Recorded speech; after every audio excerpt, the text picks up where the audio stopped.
Hello दोस्तों, मैं हूं सौरभ और आप देख रहे हैं इंस्पायर टू। आज के इस वीडियो में मैं आप लोग को बताने वाला हूं फंडामेंटल राइट्स के बारे में। दोस्तों, फंडामेंटल राइट्स क्या होता है? देखिए, फंडामेंटल राइट्स यानी कि एक ऐसा अधिकार जो कि व्यक्ति के स्वतंत्रता को, व्यक्ति के लिबर्टी को क्या करता है? प्रोटेक्ट करता है। यानी कि एक ऐसा अधिकार जो क्या करता है कि अथॉरिटेरियन और डिस्पोटिक रूल को एस्टैब्लिश्ड होने से बचाता है। यानी कि आप यहाँ पे जब मैं अथॉरिटेरियन और डिस्पोटिक रूल की जब बात कर रहा हूँ तो आपको याद होगा मेरे दोस्त कि फ्रांसीसी क्रांति में, फ्रेंच रिवॉल्यूशन में जो है किस प्रकार से आपको डिस्पोटिक रूल देखने को मिला था। कैसे वहाँ का जो राजा था लुई 16 कैसे वो निरंकुश हो गया था, कैसे वो अपने आगे जनता का बिल्कुल भी कुछ नहीं सुनता था। यानी अपनी शानो शौकत में, अपनी ऐशो आराम में सिर्फ अपने ही धुन में रहता था, अपनी मस्ती में रहता था। तो यहाँ पे जो हमारा फंडामेंटल राइट्स है वो ये बताता है कि किसी भी प्रकार का कोई भी अगर अथॉरिटेरियन या डिस्पोटिक रूल होगा तो उससे आपको क्या किया जाएगा? हमारे को क्या करेगा? फंडामेंटल राइट्स प्रोटेक्ट करेगा। इसके अलावा फंडामेंटल राइट्स क्या करता है? फंडामेंटल राइट्स हमारी लिबर्टी को, यानी कि अगेंस्ट, यानी कि किसी स्टेट के द्वारा अगर हमारे लिबर्टी को या फिर हमारी फ्रीडम को अगर किसी प्रकार से अगर उस पे इन्वेजन होता है, किसी प्रकार से अगर उसकी अवहेलना होती है, उसका उल्लंघन किया जाता है, तो इस केस में हमें फंडामेंटल राइट्स क्या करता है? हमारी प्रोटेक्शन करता है, हमारे को क्या करता है? सुरक्षा प्रदान करता है। इसके अलावा आप देखोगे फंडामेंटल राइट्स क्या करता है कि फंडामेंटल राइट्स की जो लेजिस्लेचर है, यानी कहने का मतलब कि गवर्नमेंट के 3 ऑर्गन हैं, लेजिस्लेचर, एग्जीक्यूटिव और जुडिशरी। अब लेजिस्लेचर का काम है कानून बनाना। अब लेजिस्लेचर अगर किसी ऐसे कानून को लाने की कोशिश करता है जो कहीं ना कहीं व्यक्ति के इंडिविजुअल्स पे, व्यक्ति के लिबर्टी पे, व्यक्ति के फ्रीडम पे कहीं ना कहीं इनडायरेक्टली या डायरेक्टली रूप से उन पे कुछ असर पड़ता है, उन पे कुछ नकारात्मक प्रभाव पड़ता है, तब इस केस में क्या होता है? फंडामेंटल राइट्स क्या करता है? वहाँ पे प्रोटेक्ट करता है। इसके अलावा आप देखोगे कि फंडामेंटल राइट्स एक माध्यम है जिसके माध्यम से क्या होता है? पॉलिटिकल डेमोक्रेसी के आइडियल्स को, उनकी विचारों को प्रमोट किया जाता है। इसके अलावा आप देखोगे कि ये गवर्नमेंट को इस्टेब्लिश करने में जो है इसका मेन जो एम होता है वो गवर्नमेंट, लॉज ऑफ गवर्नमेंट को इस्टेब्लिश करता है, ना कि ऐसी कानून जो कि किसी खास इंडिविजुअल के द्वारा चलाया जाए। जैसे कि आप फ्रांस में देख रहे थे, है ना, कि किसी एक व्यक्ति का रूल नहीं होगा, यहाँ पे एक ऐसा रूल होगा जो खुद वो व्यक्ति जो सरकार में बैठा है उसे भी उस रूल का पालन करना पड़ेगा। समझ में आ रही है मेरी बात? तो ये फंडामेंटल राइट्स हैं। अब मैं आपको एक एक करके थोड़ा सा डेफिनेशंस में आप लोग को लिख देता हूं कि अगर आपसे कोई पूछता है फंडामेंटल राइट्स के बारे में कि फंडामेंटल राइट्स क्या होता है, तो आपको भी मैंने बताया ना जी कि फंडामेंटल राइट्स जो होता है बेटा वो क्या होता है? फंडामेंटल राइट्स सबसे पहले क्या करता है कि किसी भी प्रकार का अगर अथॉरिटेरियन या डिस्पोटिक रूल इस्टेब्लिश होता है, डिस्पोटिक रूल के या डिस्पोटिक अगर रूल इस्टेब्लिश होता है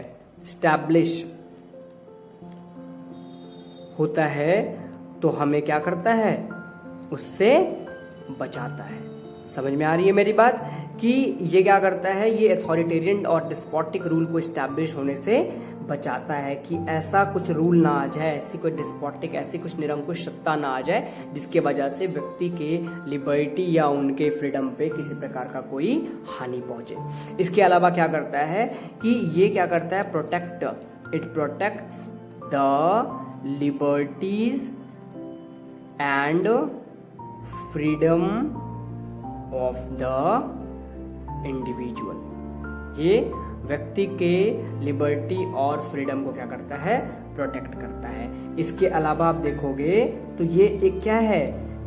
एक माध्यम है। They are meant for promoting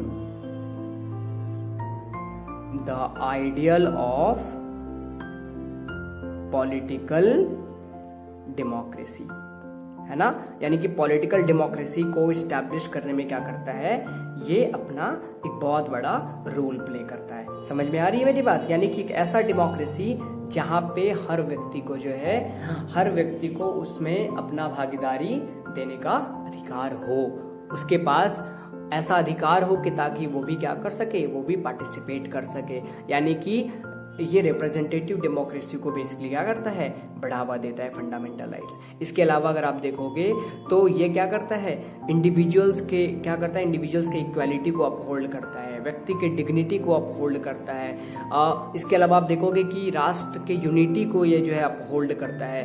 ठीक है, ये बताता है कि हम व्यक्ति के लिए भी काम करते हैं और व्यक्ति की सम्मान, व्यक्ति के समान, व्यक्ति की समानता, व्यक्ति की प्रतिष्ठा और देश की अखंडता को हम एक होल्ड करके रख सके, इस बारे में जो है फंडामेंटल राइट्स बताने की कोशिश करता है। समझ में आ गई मेरी बात? ये एक छोटा सा इंट्रोडक्शन था जिसके बारे में मैं आप लोग को बता पाया कि फंडामेंटल राइट्स क्या होता है। अब हम इसके कुछ फैक्चुअल चीज को देखेंगे कि फंडामेंटल राइट्स हमारे कॉन्स्टिट्यूशन में कहाँ पे एस्टैब्लिश, कहाँ पे इंस्क्रीन्ड है, जैसे कहाँ पे ये हमारे संविधान के कौन से भाग में इसको रखा गया है। जैसा कि आपको पता होगा कि हमारा संविधान जो है अलग अलग देशों से लिया गया है, अलग अलग देशों के संविधान से लिया गया है। उनके कुछ प्रोविजंस को हमने क्या किया, रैंसैक किया, हमने छानबीन करके फिर अपने तरीके से अपने संविधान में उसको हमारे जो हमारे कॉन्स्टिट्यूशन मेकर्स थे उन्होंने क्या किया, जो संविधान बनाने वाले लोग थे उन्होंने क्या किया, उन्होंने दूसरे देशों के संविधान को खंगाला, उनको छानबीन किया,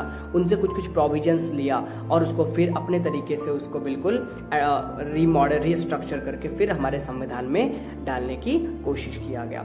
इसके अलावा आप देखोगे कि हमारा संविधान पूरी दुनिया के संविधान से सबसे बड़ा, सबसे विस्तृत, यानी ये कह सकते हो कि it is the lengthiest and written constitution, जो कि पूरी दुनिया का सबसे बड़ा लेंथीएस्ट और रिटन कॉन्स्टिट्यूशन है।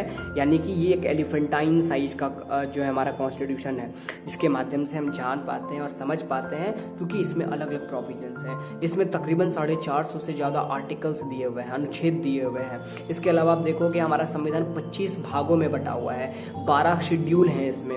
तो इस प्रकार से आपको पता चल जाएगा कि हमारे कॉन्स्टिट्यूशन में अलग अलग तरीके से जो है क्या दिया हुआ है, ये सब कुछ दे रखा है। समझ में आ रही है मेरी बात? कहीं कोई प्रॉब्लम? No problem. अब हम फैक्चुअल जो बात है इस पे, उस पर हम बात करेंगे और आप लोग को बताने की कोशिश करते हैं। चलिए, सबसे पहले आप देखिए क्या बताते हैं मैं। तो हमारा जो फंडामेंटल राइट्स है, हमारे कॉन्स्टिट्यूशन का जो फंडामेंटल राइट्स है, फंडामेंटल राइट्स, वो हमारे कॉन्स्टिट्यूशन के पार्ट 3 यानी कि 25 भाग जो है, 25 भाग में से पार्ट 3 में जो है इसको रखा गया है।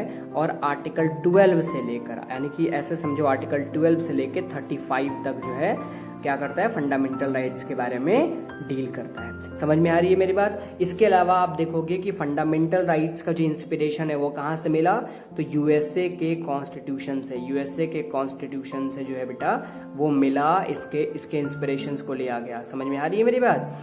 और वहाँ पे यूएसए में इसको क्या बोलते हैं, यूएसए में इसको बिल ऑफ राइट बोलते हैं। और हम अपने कॉन्स्टिट्यूशन को मैग्ना कार्टा भी बोलते हैं। क्या बोलते हैं? Magna carta. फ्रांस में इसका मतलब क्या होता है, कॉन्स्टिट्यूशन, ये फ्रांसीसी टर्म है मैग्ना कार्टा। ठीक है, मैग्ना कार्टा ये फ्रांसीसी टर्म है। ठीक है, ये हो गया।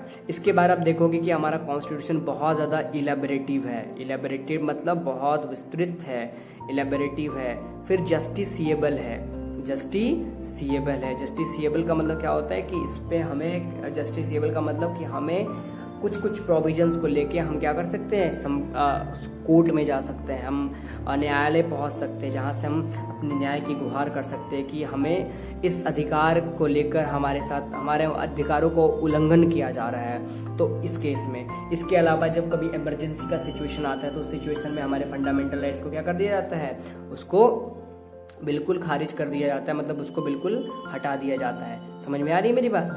अब आप देखोगे कि स्टार्टिंग में हमारे पास फंडामेंटल राइट्स कितने थे, 7 फंडामेंटल राइट्स थे। कितने फंडामेंटल राइट्स थे? 7 फंडामेंटल राइट्स थे। ठीक है, जिसमें क्या था, पहला था right to equality, right to freedom,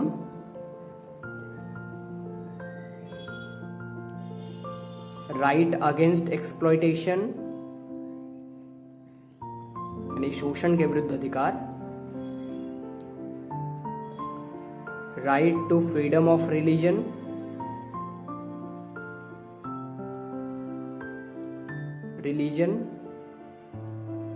cultural and educational rights. इसके बाद बेटा आप देखोगे राइट टू कॉन्स्टिट्यूशनल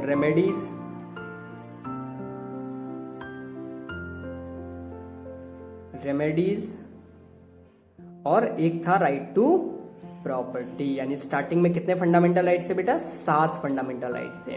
लेकिन हमारे संविधान में क्या है, संशोधन की प्रक्रिया होती है। संशोधन का मतलब कि बीच बीच में हम उसमें सुधार कर सकते हैं, कुछ कुछ प्रावधानों को हटा सकते हैं, कुछ कुछ प्रोविजंस को हम रिमूव कर सकते हैं, उसको एक स्थान से दूसरे स्थान में रख सकते हैं, ऐसा कुछ कुछ प्रोविजंस हैं। तो ये जो अमेंडमेंट हुआ, तो 44th अमेंडमेंट 1978, यानी कि 1978 में एक अमेंडमेंट यानी कि एक संशोधन पास हुआ, और उस संशोधन में क्या कहा गया कि राइट टू प्रॉपर्टी को डिलीट कर दिया गया। राइट टू प्रॉपर्टी को क्या कर दिया गया बेटा? डिलीट कर दिया गया, और इसको क्या कर दिया गया? लीगल राइट के रूप में घोषित कर दिया गया। लीगल राइट बना दिया गया आर्टिकल 300A के तहत, जो कि पार्ट 12 में आपको देखने को मिलेगा। कौन से पार्ट में मिलेगा बेटा? पार्ट 12 में आपको जो है देखने को मिलेगा। और यहाँ पे हमारे राइट टू प्रॉपर्टी को लीगल राइट के रूप में रख दिया। ठीक है, तो यहाँ पे हमने देखा कि फंडामेंटल राइट्स क्या होता है, फंडामेंटल राइट्स के कुछ कुछ फैक्चुअल क्वेश्चंस को हमने देखा। फिर हमने देखा कि फंडामेंटल राइट्स हैं कितने, स्टार्टिंग में कितने थे, फिर कितने अब हो गए। अभी वर्तमान में 6 फंडामेंटल राइट्स है, जिसको कि हिंदी में बोलते हैं मौलिक अधिकार। फंडामेंटल राइट्स को क्या बोलते हैं बेटा? मौलिक अधिकार। समझ में आ गई मेरी बात? आगे की क्लास में मैं आपको बिल्कुल विस्तार पूर्वक आपको मैं बताऊंगा कि फंडामेंटल राइट्स जो है, ये 6 फंडामेंटल राइट्स हैं, उनके भी क्लाउज हैं, सब क्लाउज हैं। आपको पता चलेगा कि कैसे ये अलग अलग आर्टिकल्स में फंडामेंटल राइट्स को डील करते हैं। फिर आपको पता चलेगा कि इसी फंडामेंटल राइट्स के माध्यम से हमको ये तक पता चल सकता है कि हमें भी सोने का अधिकार है। अगर हमें कोई सोने से जगाता है तो हम उस पर कुछ केस कर सकते हैं, उस पर हम केस लॉन्च कर सकते हैं। ऐसा कुछ बहुत सारा चीज़ है कि हम कानून के साथ हाथ मिला सकते हैं अगर हमारे फंडामेंटल राइट्स के साथ उल्लंघन किया जाता है। कोई किसी छोटे से बच्चे के साथ कोई शोषण नहीं कर सकता है, किसी के लाइफ के साथ खिलवाड़ नहीं कर सकता है। जीने का अधिकार है, शिक्षा लेने का अधिकार है, पूजा पाठ करने का अधिकार है, लेकिन हर कुछ करने का अधिकार हमें एक सीमित दायरे में करने के लिए दिया गया है। ठीक है बेटा, आगे की वीडियो में फिर हम मिलेंगे, तब तक के लिए धन्यवाद। Thank you very much.